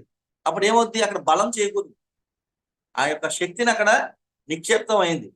దాన్ని డిస్టార్జ్ చేయాలంటే మనం వేరేది అక్కడ మాట్లాడాలి, వేరే పరిస్థితి అక్కడ ఏర్పాటు చేయాలి, అప్పుడు దాని నుంచి బయటకు వస్తాం. అందుకోసం మనం ఏం చేయాలి? 750 ఫ్రీక్వెన్సీ రేట్ లో ఏ వ్యక్తి అయితే ఉంటాడో ఈ నెగిటివ్ తాలూకు బ్యాలెన్స్ అంతా కూడా కౌంటర్ బ్యాలెన్స్ చేస్తాడు. అంటే ఒక అవధూతకి ఒక 2 లక్షల మంది నెగిటివ్ థాట్స్ ని కౌంటర్ బ్యాలెన్స్ చేయగలిగే శక్తి ఉంటుంది. అది ప్రతి ఒక్కరికి వస్తుంది నీ యొక్క ఫ్రీక్వెన్సీ పెరిగినప్పుడు. అందుకనే కొంతమంది దగ్గరికి వెళ్ళినప్పుడు మనం ఒకలాంటి ఫీల్ అవుతాం. ఎందుకని? తెలియకుండానే మనం ఒక స్థితికి గురవుతాం, ఎందుకంటే వాళ్ళ ఫ్రీక్వెన్సీలోకి మనం లోబడి ఉన్నాం. అలాగే నీ ఫ్రీక్వెన్సీకి వాళ్ళు కింద ఉన్నట్లయితే నీ యొక్క స్థితిని వాళ్ళు అనుభవిస్తుంటారు. అందుకనే ఫిజికల్ గా ఒక వ్యక్తులు మనం ఏదైనా కలిసినప్పుడు, పెళ్లిల్లో కానీ వేరే ఫంక్షన్ లో కానీ కలిసినప్పుడు, అనేక మంది కలిసినప్పుడు ఎంటైర్ వాతావరణం మారుతుంది. ఎందుకని? ఒక పెళ్లి దగ్గరికి వెళ్ళినప్పుడు ఒకలాంటి స్థితిలో ఉంటాం, అదే ఎవరైనా చనిపోయారు అనుకోండి, అక్కడికి వెళ్ళినప్పుడు ఎలా ఉంటాం? అవునా కదా? అక్కడ ఎంటైర్ వాతావరణం బట్టి ఈ యొక్క స్థితి మారుతూ ఉంటుంది. అందుకని మనిషి ఎప్పుడు కూడా కోరుకునేది ఏంటి? బ్రహ్మాండ స్థితిని కోరుకుంటాడు, పర్మనెంట్ గా కోరుకుంటాడు. ఈ రోజు 1,00,000 రూపాయలు సంపాదించాము, అదే 1,00,000 రూపాయలు ప్రతి నెల ఫిక్స్డ్ గా వస్తే ఇంకా అతనికి డోకా ఉండదు. అలాగే అంటే ఇన్కమ్ అనేది చూసుకుని మన ఖర్చులు కానీ మన వ్యవహారాలు ఏ విధంగా చేస్తామో, నీ యొక్క ఆనందాన్ని కూడా టెంపరీగా కాకుండా, ఒక నెల వచ్చింది 2 నెలలు రాలేదు, అప్పుడు పరిస్థితి ఏంటి? మళ్ళీ నీ యొక్క ఆలోచన మారిపోద్ది. అదే ఫిక్స్డ్ గా వస్తే ఒక ఆలోచన ఉంటది, లేకపోతే ఇంకొక విధంగా ఉంటది. అట్లాగే నీ యొక్క ఆనందం అనేది ఏదో ఒక పెళ్లికి వెళ్తేనో లేదా ఫ్రెండ్స్ తో సినిమాకి వెళ్తేనో కాకుండా పర్మనెంట్ గా నువ్వు సంపాదించుకోగలిగితే, నా దగ్గర ఎప్పుడు అది ఉంది అని అనిపించినప్పుడు నీకు డోకా ఏంటి? అవునా కదా? కానీ మనం అది చెయ్యం. అది ఎక్కడ వచ్చేద్దామో మనకి కూడా భయమే. ఆ స్థితిని సంపాదించుకోవడమే అల్టిమేట్ గా ఆ బ్రహ్మ. అంటే పత్రిక ఏమనేవారంటే, సార్ ఎందుకు సార్ మరి ప్రతి చిన్న విషయానికి పెద్దగా ఇదవుతారు అంటే, అది అది చిన్న విషయం అనుకుంటున్నావురా నువ్వు, అది ఏమన్నా ఆ విషయం సాధించావంటే. ప్రతి ఒక్కరితో ఎందుకు షేర్ చేసుకుంటారంటే, 10 మంది ఆనందంలో ఆయన ఆనందాన్ని చూస్తున్నారు, 10 మంది సుఖాల్లో అతను సుఖాన్ని చూస్తున్నారు. గుర్తుపెట్టుకోండి, 10 మంది ఆనందంలో ఆయన యొక్క ఆనందాన్ని వెతుక్కున్నాడు తప్ప తన సొంత ఆనందంలో తన ఆనందాన్ని వెతుక్కోలేదు. పత్రిక లైఫ్ లో మనకు నేర్పింది ఏంటంటే, 10 మంది ఆనందపడుతుంటే చూసి ఆనందపడాలనుకుంటాడు, 10 మంది హాయిగా జీవిస్తుంటే తన ఆ జీవితంలో హాయిని ఎత్తుకుంటాడు, అంతే తన సొంతంగా ఏది చేసుకోలేదు. గుర్తుపెట్టుకో. దానికి ఒక చిన్న ఎగ్జాంపుల్ చెప్తాను మీకు. అంటే ఎలా ఉండేవారు పత్రికారు అన్నాడు. వెస్ట్ గోదావరిలో ఒక షాప్ ఉండేది అనమాట, రోడ్డు ఆనుకుని. అటు వెళ్ళినప్పుడల్లా పత్రికారు అక్కడ ఆగేవారు. అతనేమో ఆ యజమాని సీట్ లో కూర్చోబెట్టి, ఈ షాప్ మీదేనండి, మీ ఇష్టం అంటే, ఎదురుగుండా చాక్లెట్స్ ఉంటాయి. రూపాయి చాక్లెట్ దగ్గర నుంచి 200 రూపాయలు 300 రూపాయల దాకా చాక్లెట్స్ ఉంటాయి. మీ చేతితో మీ ఇష్టం ఏ చాక్లెట్ అయినా అందరికి ఇచ్చానంటే, అందరికీ ఖరీదైన చాక్లెట్లు ఇచ్చి తన మాత్రం రూపాయి చాక్లెట్ తీసుకుని వెళ్ళేవాడు. పత్రికారు చూపుని ఏం నేర్చుకోవాలంటే అది, అందరికీ ఖరీదైన చాక్లెట్ పనిచేసేవాడంట, తన మాత్రం ₹1 చాక్లెట్ తీసుకునేవాడంట. తను ఎప్పుడు తన సొంతానికి ఏది చేసుకోలేదని అర్థమైంది. 10 మందికి ఖరీదైన విషయాలు పంచడం కోసమే తన యొక్క సమయాన్ని పెట్టాడు. మనం ఖరీదైన విషయాలు మనకు పెట్టుకుని ఆ రూపాయి చాక్లెట్ తీసుకుంటాం. అందుకోసం దాని యొక్క రిటర్న్స్ అలాగే ఉంటాయి. మనకి నీకు ఏదైతే కావాలనుకుంటావో అది పక్కన వాడికి ఇవ్వాలి, అప్పుడు నీకు 10ంతలే వస్తుంది. పత్రికలు అదే చేశారు. అందుకే తర్వాత దానికి అతనికి బ్రహ్మరథం పట్టింది కారణం నేచర్, కారణం అదే నేచరే పట్టింది. అది కొంతకాలం స్ట్రగుల్ పడ్డా అతను ఎప్పుడూ 10 మంది ఆనందంలో తన ఆనందాన్ని వెతుక్కుంటున్నాడు, 10 మంది జీవితాల్లో హింస తీసేస్తున్నాడు. కాబట్టి ఆయనకి కావాల్సిన సమకూర్చిందంతా కూడా మనం సమకూర్చామేమో అనుకుంటాం, అది బై నేచర్ సమకూర్చింది. ప్రతి ఒక్కడికి ఉంటుంది అది. ఈ భూమి మీద ప్రతి ఒక్కరికి కూడా అది అనుభవిస్తారు. ఈ భూమి మీద యొక్క సంపదను అనుభవించాలి అంటే మనం అనుకుంటాం కోట్లు ఉన్న వాడికి మాత్రమే అది చేయగలుగుతాడేమో అనుకుంటాం. ఒకానొక యోగీశ్వరుడు మాత్రమే ఈ భూమి మీద సకల సంపదను అనుభవించే హక్కు ఉంటుంది. నాకు అర్థమైంది అయితే అది. నీ దగ్గర డబ్బు లేకపోవచ్చు, ఇంకొకటి లేకపోవచ్చు, నీ ఇన్ఫ్లుయెన్స్ లేకపోవచ్చు, కానీ ఆ సమయంలో ఆ వర్తమాన క్షణంలో ఆ సంపదను అనుభవించాలంటే వాటి ఏదైనా కానీ ఒకానొక యోగికి మాత్రమే ఆ అర్హత ఉంది. భూమి మీద ఆ యొక్క సంపద దాసోహం అంటుంది. మిగిలిన ఏది కూడా కొనుక్కు తెచ్చుకున్నట్టు. నువ్వు ఎంత కొనుక్కు తెచ్చుకున్నా సరే ఎంతవరకు తింటావు నువ్వు? అదే దృష్టిలో పెట్టుకోవాలి. నాకు అర్థమైంది అది. ఈ భూమి మీద ఒకానొక యోగికి మాత్రమే అది అనుభవించే హక్కు ఉంటుంది. మహాభారతంలో అర్జునుడు కూడా బాధపడుతున్నాడు. నా వాళ్ళందరినీ చంపుకుని యుద్ధం చేసి నేనేం చేసుకుంటానంటే అప్పుడు శ్రీకృష్ణుడు, నువ్వు దుఃఖంలో ఉన్నావయ్యా, దీని నుంచి నువ్వు బయటపడాలంటే నువ్వు యోగివి కావాలి నాయన అని చెప్పి. మన పరిస్థితుల నాటిలోంచి బయటపడాలంటే ఒకానొక యోగి స్థితిలో మాత్రమే అది సాధ్యమవుతుంది. మిగిలిన ఏ స్థితిలో అదవు. నువ్వు యోగివి కాని ఆయన యోగి భవ అర్జున అయినప్పుడు నా వాళ్ళు నీ వాళ్ళు అనేది ఉండదు. ఇంకా ఇప్పుడు నువ్వు తక్షణం చేయాల్సిన పని మీద ఉంటావు, యుద్ధం చేస్తావు. అయితే యుద్ధంలో చనిపోతే వేరే స్వర్గం పొందుతావు, యుద్ధంలో గెలిచావా రాజ్యాన్ని అనుభవిస్తావు. ఏ చేసినా నీకు క్షేమమే నాయన అని శ్రీకృష్ణుడు చెప్పగలిగాడంటే అతను యోగి కాబట్టి. నీ జన్మల గురించి నాకు తెలుసు, నా జన్మల గురించి నాకు తెలుసు, నీకే ఏమీ తెలియదు. అందుకోసమే మనం ఏం చేయాలి? పత్రికారు ఎలాంటి మార్గాన్ని తీసుకొచ్చారు మనకి? శ్రీకృష్ణులా ఉండి అర్జునులా తయారు చేశారు మనందరినీ. కానీ మన అర్జునుడిగా ఉండిపోకూడదు, శ్రీకృష్ణుడు వాళ్ళ ఆ స్థితికి వెళ్ళాలి. మళ్ళీ అర్జునుడిగా ఉంటే మళ్ళీ శ్రీకృష్ణుడు వెంట ఉండాలి ఎప్పుడు కూడా, లేకపోతే అతనికి రూట్ ఉండదు. అవునా కదా? అర్జునుడిగా ఉండిపోకూడదు. ప్రతి ఒక్కడు శ్రీకృష్ణుడు అవి తీరాలి, ఆ స్థితికి వెళ్ళాలి. శ్రీకృష్ణుడు అవ్వాలంటే ఆ స్థితికి వెళ్ళాలి. ఆ వెళ్ళినప్పుడే చక్కగా హాయిగా మనం ఉండగలుగుతాము. మనకి ఇంకా పర్మనెంట్ గా అవుద్ది. మన ఇన్కమ్ పర్మనెంట్ గా ఉంటే మనకి ఎలా ఉంటుందో ఆ యొక్క స్థితి పర్మనెంట్ స్థితి అవుతుంది. అక్కడి నుంచి ఇంకొక ఉంటుంది. ఇప్పుడు కూడా గుర్తుపెట్టుకోండి, ఎన్లైట్మెంట్ అయిపోయిన తర్వాత ఇంకేం పని లేదా అనుకుంటాం, అప్పుడే అసలైన సిలబస్ స్టార్ట్ అవుతుంది. ఎన్లైట్మెంట్ అవ్వకముందు ఒక సిలబస్ ఉంటుంది, ఎన్లైట్మెంట్ అయిపోయిన తర్వాత అప్పుడే స్టార్ట్ అవుద్ది నీ సిలబస్.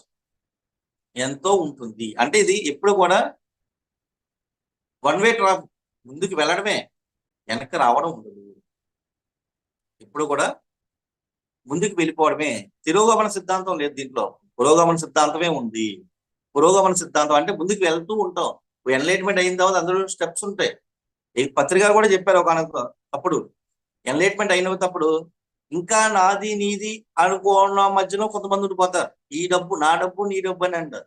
మన డబ్బుని 10 మంది, మన డబ్బుతో 10 మంది సుఖపడుతున్నారంటే ఒకనొక ఎన్లైట్మెంట్ మాస్టర్ ఆనందాన్ని పొందుతాడు. కానీ మనం వేరే వాళ్ళు ఏమనుకుంటాడు, నా డబ్బుని నా కుటుంబ వాసులే, నా పిల్లలు అనుభవించాలనుకుంటారు. మరి పక్క పిల్లవాడు నీ పిల్లవాడు కాదా? ఆ అవగాహన. ఎన్లైట్మెంట్ లో కూడా స్టెప్స్ ఉంటాయి, సిలబస్ ఉంటాయి, అది చెప్తారు పత్రికారు. మనకి చెప్పాల్సిన విషయాలన్నీ కూడా ఆడియో రూపంలో, వీడియో రూపంలో అన్ని ఇచ్చేసే వెళ్ళారు ఆయన. అది తీసుకుని మనం హోంవర్క్ చేసుకోగలిగితే, ఆ విషయాలన్నీ మనం తెలుసుకోగలిగినట్లయితే, ప్రాక్టికల్ గా ఆచరించినట్లయితే, ఆ గురువు గారి దగ్గర నేర్చుకున్నందుకు మనకి ఎంతో మనం కృతజ్ఞతలు అయి ఉంటాము. అది మనం ఆచరించగలిగినట్లయితే ఆ గురువు రుణం తీర్చుకున్న వాళ్ళం. అది నాకు తెలిసిన యొక్క సుమారు 2007 అంటే 2024 అంటే సుమారు 17 సంవత్సరాలు, 18 సంవత్సరాలు ఈ ధ్యానంలోకి వచ్చి, ఏ గత జన్మ సంస్కారం ఉందో తెలియదు. చిన్నప్పటి నుంచి ఆ విషయాలన్నీ పట్ల మక్కువ ఉండడం వల్ల ఏ విషయాన్ని కూడా నాకు చిన్నప్పటి నుంచి ఒకటి ఉండేది. ఏ విషయమైనా జరిగితే, బాధ అయినా సుఖమైన ఏదైనా జరిగితే దాంట్లో స్టిక్ అని అయిపోయి ఉండేవాడిని కాదు. ఓకే జరిగిపోయింది కదా, ఇంక తర్వాత ఏం చేయాలనే ఒక ఆలోచన మీద ఉండేవాడిని తప్ప ఆ స్థితిలో కుంగిపోయేవాడిని కాదు.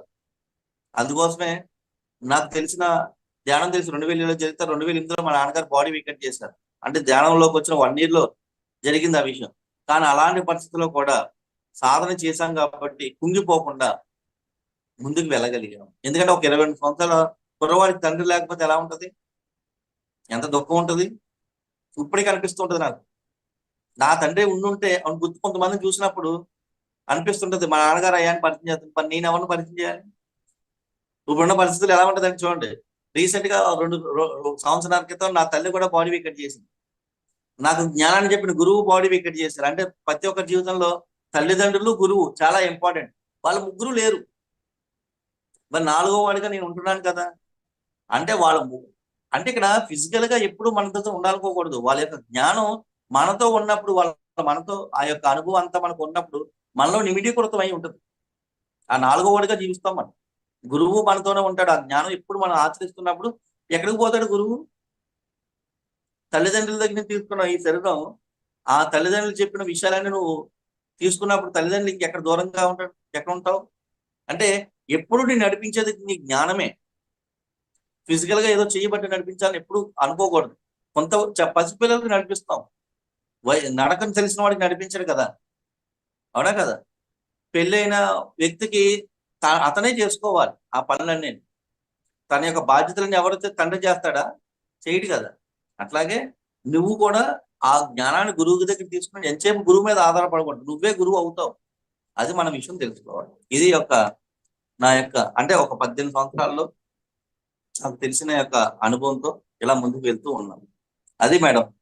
థ్యాంక్ యూ అండి. చాలా బాగా షేర్ చేసుకున్నారు మీ అనుభవాన్ని, అందరికి మాకు ఇన్స్పిరేషన్ గా.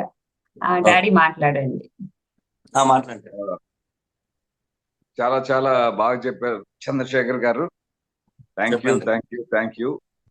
నిన్న పైలట్ బాబా గారు బాడీ వెకేట్ చేశారు, అందరికి తెలిసే ఉంటుంది. బ్యాక్గ్రౌండ్ లో అనిత బ్యాక్గ్రౌండ్ లో కూడా అదే పెట్టారు. 2 నిమిషాలు పైలట్ బాబా గారి గురించి చెప్పి నేను ఎగ్జిట్ అవుతాను. పైలట్ బాబా గారు 1938 లో పుట్టారు. నిన్న చనిపోయారంటే 86 ఇయర్స్ అప్పుడు ఆయన బాడీ వెకేట్ చేశారు. ఆయన స్పిరిచువాలిటీలో చిన్నప్పుడే ఆయన ఇండియన్ ఎయిర్ ఫోర్స్ లో జాయిన్ అయ్యి 2 వార్స్ కూడా ఫైట్ చేశారు. Fighter pilot aeroplanes నడిపేవారు. 1974 లో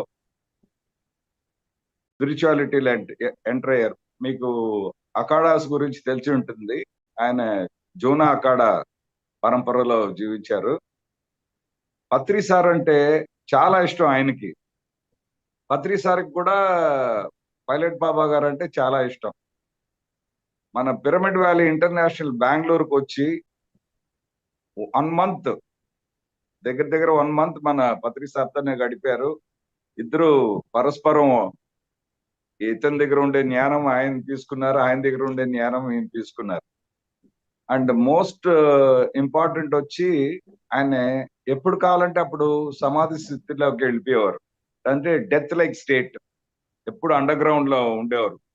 దగ్గరే 1974 నుంచి ఇప్పటి వరకు ఆయన ఒక మోర్ దాన్ 100 times ఆ స్థితిలో వెళ్ళి అండర్ గ్రౌండ్ లో ఉండి అలా ఉండేవారు. గొప్ప స్పిరిచువల్ గురు. ఆయన వెళ్ళిన సందర్భాన ఇది అందరికి ఇన్ఫార్మ్ చేద్దామని మన నందప్రసాద్ సారే పరిచయం చేశారు పైలట్ బాబాని మన పిఎస్ఎస్ఎం మూవ్మెంట్ కి. సో నందప్రసాద్ గారు వల్ల కొన్ని విషయాలు తెలుసుకోగలిగాను పైలట్ బాబా. ఆయన 4-5 ఆశ్రమాలు ఉన్నాయి హరిద్వార్ లో, అక్కడ ఇక్కడ. ఆయన పుట్టింది బేసికల్ గా బీహార్. అంతే. దీని పైలట్ బాబా గురించి చెప్దాం అనేసి 2 వాక్యాలు. Thank you daddy. Thank you. Ramesh గారు మాట్లాడండి సార్.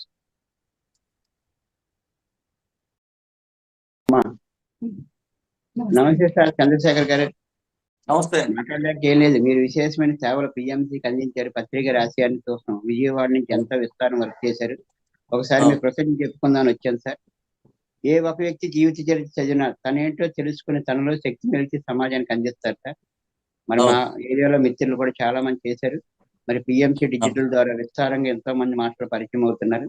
మరి సమయాభావం లేదు కాబట్టి ఈ రోజు మరి పైలట్ బాబా గారు ఈ భూలోక యాత్ర ముగించుకుని విశ్వలోకాలకు వెళ్ళారు. పని లేకుండా ఎవరు రారట, పని అయిపోతే ఎవరు ఉంటాడు. ఆ వచ్చిన పని చేసుకుని వెళ్ళిపోతారు, మళ్ళీ రారట. ఎందుకంటే మనం ఎప్పుడైతే వచ్చిన పని మర్చిపోయి అన్ని పనుల్లో దూరుతామో ఆ పని కోసం వస్తామంట. నాకు ఒక రోజు సందేశం వచ్చింది సార్. మనం ఒక హైదరాబాద్ ఎవరినైనా పంపించామనుకోండి పని మీద, ఆ పని 3 రోజులు టైం ఇచ్చారట. 3 రోజులు చేసామంటే ఆ పని మానేసి హైదరాబాద్ వెళ్ళి అక్కడ ఒకరోజు రామోజీ యూనివర్సిటీ, ఒకరోజు ట్యాంక్ బండ్, ఒకరోజు బిర్లా టెంపుల్ చూసి అసలు పని మనిషి ఇంటికి వచ్చారు అనుకోండి ఆఫీస్ రేట్ అంటారు సార్ నాయన నువ్వు వచ్చిన పని ఏం చేసావు? వెళ్ళిన పని 3 రోజులు నీకు రిజర్వేషన్ చేసి ఇచ్చాం.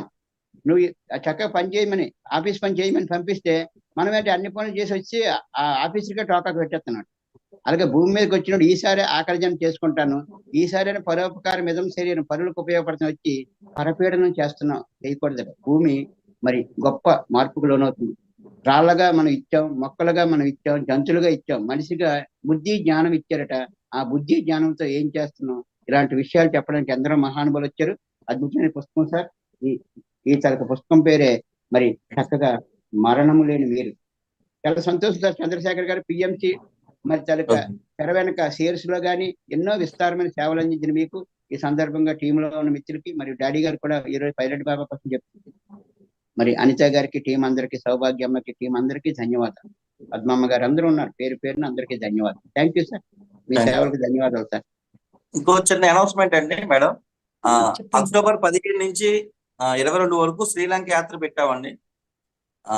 గుర్తు చేశారు బాగానే, మర్చిపోయేవాడిని. అక్టోబర్ 17 నుంచి 22 వరకు శ్రీలంక యాత్ర పెట్టామన్నమాట. నేను శివప్రసాద్ గారు, పత్రి గారు పిఏ, ఆయనతో పాటు 30 సంవత్సరాలు పర్సనల్ గా ఉన్న వ్యక్తి. ఆయనతో పాటు వెళ్ళిన వాళ్ళు ఏంటంటే అనేక బుక్స్ చదివారు ఆయన.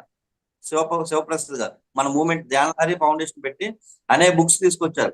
దాని తాలూకు సబ్జెక్ట్ కానీ అక్కడ జరిగే విషయాలు కానీ మనకు చాలా 1 రోజుల పాటు మనతో ఉండి గైడెన్స్ ఇస్తుంటారు. ఆయన నేను కలిపి శ్రీలంక యాత్ర పెట్టాము.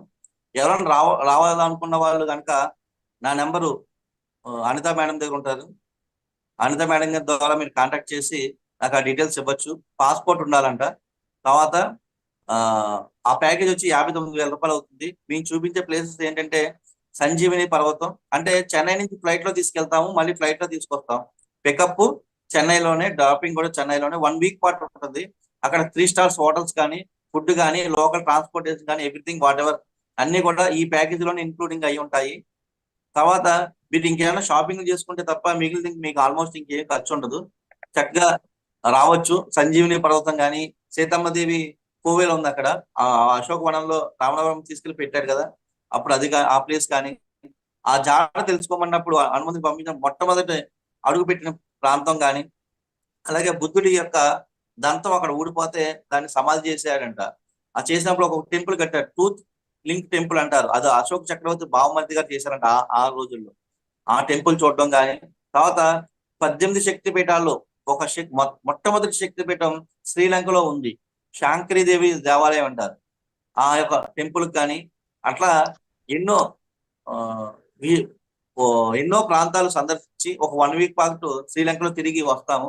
అది ఎవరైనా రావాలనుకున్నప్పుడు ఈ నెలాఖరు లోపే మీరు ఇన్ఫార్మ్ చేయండి. నా నంబర్ కావాలంటే తీసుకోండి, నోట్ చేసుకోండి. మేడం దగ్గర కూడా ఉంటుంది. అందరికి ఒకసారి చెప్తాను, నోట్ చేసుకోండి. వద్దాం అనుకున్న వాళ్ళు 9014714161.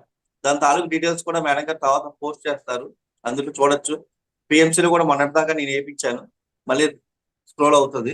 మళ్ళీ ఇంకోసారి చెప్తాను నంబరు 9014714161. ఓకే అండి, థ్యాంక్ యూ. ఎవరైనా వద్దాం అనుకోండి, ఎందుకంటే ట్రిప్ చాలా బాగుంటుంది. వద్దాం అనుకునే వాళ్ళు రావచ్చు. ఎందుకంటే ఒక లిమిటెడ్ గా ఒక 40 మందిని తీసుకెళ్దాం అనుకుంటున్నాం. ఆల్రెడీ ఒక 20 మంది దాకా మొబిలైజ్ అయిపోయారు. ఇంకొక 20 సీట్ల వరకే ఉన్నాయి. ఎందుకంటే ఫస్ట్ వీక్ లో మొత్తం అంతా క్లోజ్ చేసేస్తాం, లాస్ట్ డేట్ గా పెట్టుకున్నాము. ఎందుకంటే ఫ్లైట్ టికెట్స్ మళ్ళీ పెరిగిపోతాయి కాబట్టి. ఏమన్నా వద్దా, పాస్పోర్ట్ లేని కూడా అప్లై చేసుకుంటే ఒక 10 days లో వచ్చేస్తుంది. అది మీరు రావచ్చు. Thank you sir. Thank you madam. Thank you అండి. Thank you masters. ఇప్పటి వరకు మనకి చంద్రశేఖర్ గారు పత్రిజీ జ్ఞానాన్ని అందించారు. ఆ టూర్స్ గురించి చెప్పారు. ఎవరు ఇంట్రెస్ట్ ఉన్న వాళ్ళు అది కాంటాక్ట్ అవ్వచ్చు. థ్యాంక్ యూ అండి. పైలట్ బాబా మనకి 2019 ధ్యాన మహాచక్రం అప్పుడు మనకి కైలాసపురికి కూడా వచ్చారు. అక్కడ ఒక రోజు ఉందాం అనుకుని వచ్చారు సార్, కానీ 3-4 days ఉన్నారు. ఆ సమయంలో ఆయన జ్ఞానం విశేషంగా మనకి ధ్యాన మహాచక్రంలో చెప్పారు కొంచెం. అవి మనకి యూట్యూబ్ లింక్స్ ఉన్నాయి, అది మన గ్రూప్స్ లో కూడా ఉన్నాయి, చూడండి. ఒక మహానుభావుడు ఈ సమయంలో ఇక్కడి నుంచి వెళ్ళినప్పుడు మనం ఆయన కోసం, మన కోసం కొంతైనా ఆ మౌనంతో ఆయన కోసం చేయాలి. ఆ ఎనర్జీస్ ఇప్పుడు భూమి మీద విస్తారంగా ఉన్నప్పుడు అందులో మన పాత్రను కూడా మనం పోషించాలి. పైలట్ బాబా మన పిఎంసి ఆనంద్ గారు ఆయన దగ్గరికి వెళ్ళి ఆయన బుక్ చదివి హిమాలయ రహస్యాలు ఆ బుక్ చదివి ఆ చదవటం అయిపోగానే వెళ్ళి పైలట్ బాబాని కలవటం, ఆయన ఇలా పిరమిడ్ సొసైటీ నుంచి వచ్చాను అని చెప్తే విఐపి ట్రీట్మెంట్ ఇచ్చారట. ఆ తర్వాత మన జాన్ మహాచక్రానికి తీసుకురావటం, ఇవన్నీ నిజంగా ఎంతో అద్భుతం కదా. ప్రతి ఒక్కరం మనం చేసుకుంటున్న శ్వాస మీద ధ్యాస అనే జ్ఞానం ఇంత పెద్ద బ్రహ్మాస్త్రమో చూడండి. మనకి పత్రిజీ మనకి ఇంత సులభంగా అందించారు. ఆ ఆయుధాంతో ఏదైనా సాధించుకోవచ్చు అన్నది మనకి ఇంకొకసారి అర్థమైంది. మాస్టర్స్, మనకి సమయం అయిపోయింది కాబట్టి ఇంకా ఈ సెషన్ ఇప్పటితో ముగించుకుందాం. 11 గంటలకి స్వాధ్యాయ యోగంలో మళ్ళా కలుద్దాం. అప్పటి వరకు సెలవు. నమస్తే. సర్వ ప్రాణికోటి